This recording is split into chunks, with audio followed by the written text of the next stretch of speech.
Hello dear students, we will proceed the chapter by the following topic, that is atmospheric pressure. In the previous class we had studied about the pressure exerted by the liquid on the wall of the container in which it is kept, as well as on the substance which is kept inside the liquid, and under which we had studied about the pressure equals to thrust by area, under which we had also studied about the pressure which is equal to the rho gh. Okay, we had derived this one, this formula we had derived in the previous class.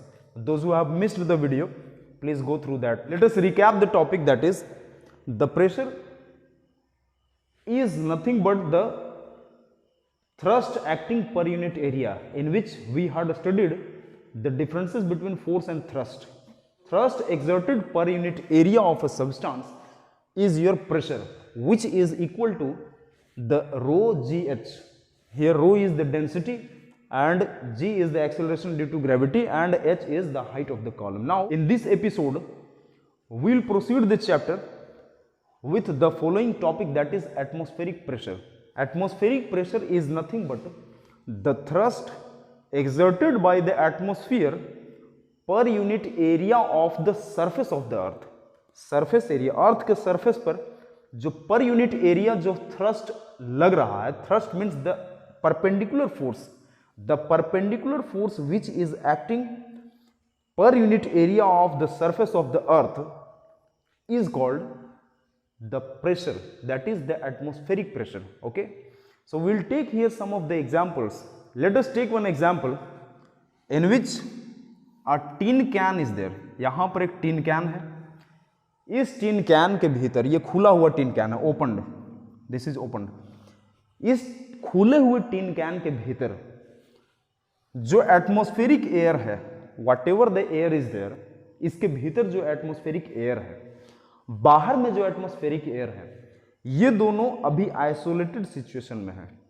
Okay, this is in isolated situation. अब ये isolated situation में होने की वजह से इसके भीतर का जो प्रेशर है, the pressure which is inside this,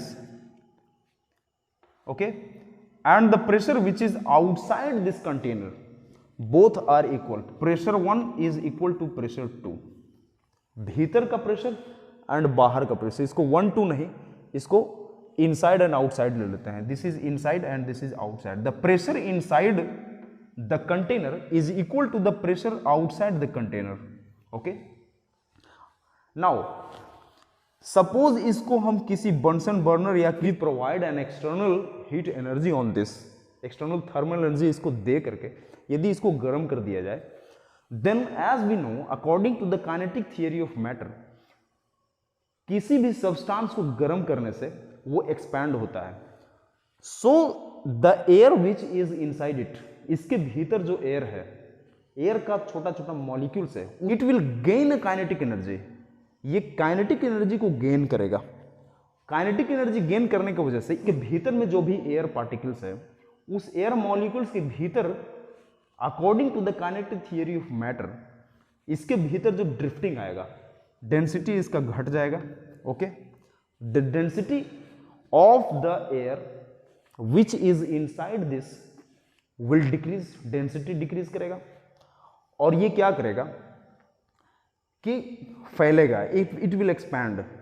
expand होने की वजह से इसको जिधर से जगह मिलेगा वहां से ये बाहर की ओर भागेगा. As I told you, this container is open. ये कंटेनर खुला हुआ है, जिसकी वजह से इसमें से मॉलिक्यूल्स जो है ये बाहर की ओर भाग जाएगा. तो इसके भीतर जो एयर मॉलिक्यूल्स है वो कम बचेगा. ओके, अब हम क्या किए कि इसको बंद कर दिया, इस कंटेनर को अब हम बंद कर दिया. बंद करने के बाद इसका जो थर्मल एनर्जी जो हम बाहर से दे रहे थे, उस थर्मल एनर्जी को डिस्कनेक्ट कर दिया. उस हीट एनर्जी को हमने कट कर दिया, हटा दिया, वहां से रिमूव कर दिया. We remove that.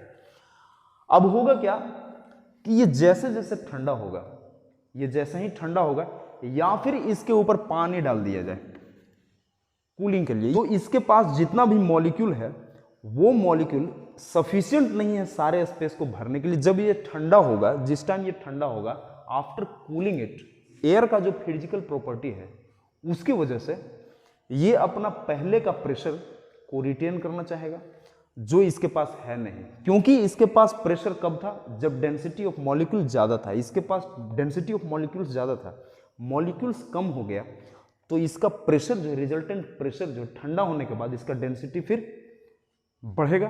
तो ऐसी सूरत में यहां पर इसके भीतर का प्रेशर कम हो जाएगा, गर्म करने से पहले बराबर था। आफ्टर कूलिंग, जब कूल हुआ तो pressure inside it will be less than the pressure outside. Atmospheric pressure इसके ऊपर चारों तरफ से लग जाएगा, जिसका नतीजा ये होगा, as a result it will shrink, ये डिफॉर्म हो जाएगा।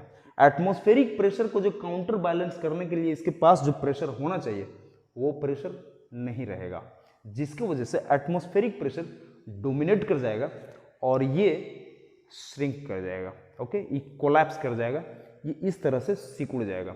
So this was one of the example of the atmospheric pressure. Now if we take the another example, ये ग्लास है, इस ग्लास में से एक स्ट्रॉ हमने डाल दिया, इतना पानी भरा हुआ है या फिर कोई भी तरह का लिक्विड इसमें भरा हुआ है। नाउ एटमॉस्फेरिक प्रेशर ऑलरेडी इसके ऊपर पड़ रहा है। ओके, नाउ ये तो खुला हुआ है, तो इसके भीतर भी एयर मॉलिक्यूल्स है और बाहर भी एयर मॉलिक्यूल्स है। जो बाहर एटमॉस्फेरिक प्रेशर है वही एटमॉस्फेरिक प्रेशर भीतर भी है। अब ये दोनों प्रेशर बराबर है, जैसे हमने यहां पर बोला, pressure inside this straw is equal to the pressure outside the straw. So the pressure which is outside the straw is the atmospheric pressure. वही एटमॉस्फेरिक प्रेशर भीतर की ओर भी है। नाउ यदि हम इसको सिप करना स्टार्ट कर दिया है, if we are sipping it, suppose हमने इसको सिप करना स्टार्ट कर दिया, तो होगा क्या, इसका जो एयर मॉलिक्यूल्स है उसको हमने अपने मुंह में अंदर ले लिया, इसका जो एयर मॉलिक्यूल है उसको हमने ले लिया, यहां पर वैक्यूम क्रिएट हो गया, यहां पर प्रेशर कम हो गया, एटमॉस्फेरिक प्रेशर पहले था, the pressure inside the straw was equal to the atmospheric pressure, इसको हमने बंद कर दिया। अब यहां से हमने इसको सिप करना चालू किया, तो यहां का एयर मॉलिक्यूल्स को हमने अपने मुंह के भीतर लगा लिया। अब जब ये एयर मॉलिक्यूल बाहर अंदर की ओर गया तो इसका प्रेशर कम हो जाएगा। So the atmospheric pressure will be greater than the pressure inside the straw. Straw के भीतर जो एयर प्रेशर है, एटमॉस्फेरिक प्रेशर जो था पहले, वो कम हो जाएगा। इनसाइड का प्रेशर कम हो जाएगा, आउटसाइड का प्रेशर ज्यादा हो जाएगा। This is your atmospheric pressure.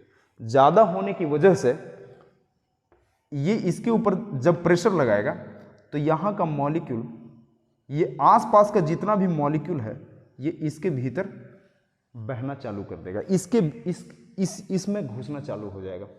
This is the another resultant of the atmospheric pressure.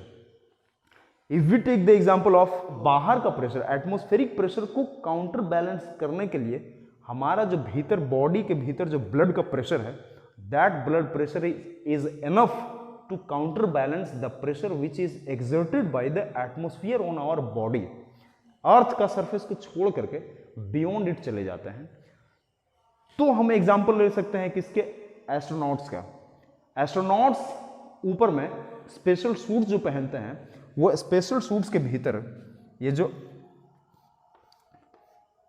Astronaut जो स्पेशल सूट पहनते हैं, इस स्पेशल सूट के भीतर जो कैविटी होता है बना हुआ, इसके भीतर एयर प्रेशर बना हुआ रहता है। एज वी नो कि 300 किलोमीटर ऊपर तक, मतलब एटमॉस्फेयर का जो डेंसिटी है, एटमॉस्फेयर का जो विड्थ है ऑन द सरफेस के ऊपर जो एटमॉस्फेयर का डेंसिटी है वो हॉरिजॉन्टली 300 किलोमीटर हाइट तक है। तो इस 300 किलोमीटर के भीतर यदि हमारा ब्लड प्रेशर उसको काउंटर बैलेंस करने के लिए काफी नहीं है। See, blood pressure is constant. Blood pressure यहां भी कांस्टेंट है, जब हम चांद पर चले जाते हैं तो वहां भी कांस्टेंट रहेगा। तो होगा क्या, अर्थ के ऊपर यदि वो ब्लड प्रेशर काउंटर बैलेंस के लिए काफी नहीं रहता तो हमारा बॉडी के ऊपर एटमॉस्फेरिक प्रेशर पड़ता और हमारा बॉडी श्रिंक कर जाता। बट वहां पर क्या होता कि वहां एटमॉस्फेयर है ही नहीं, there is no concept of atmosphere.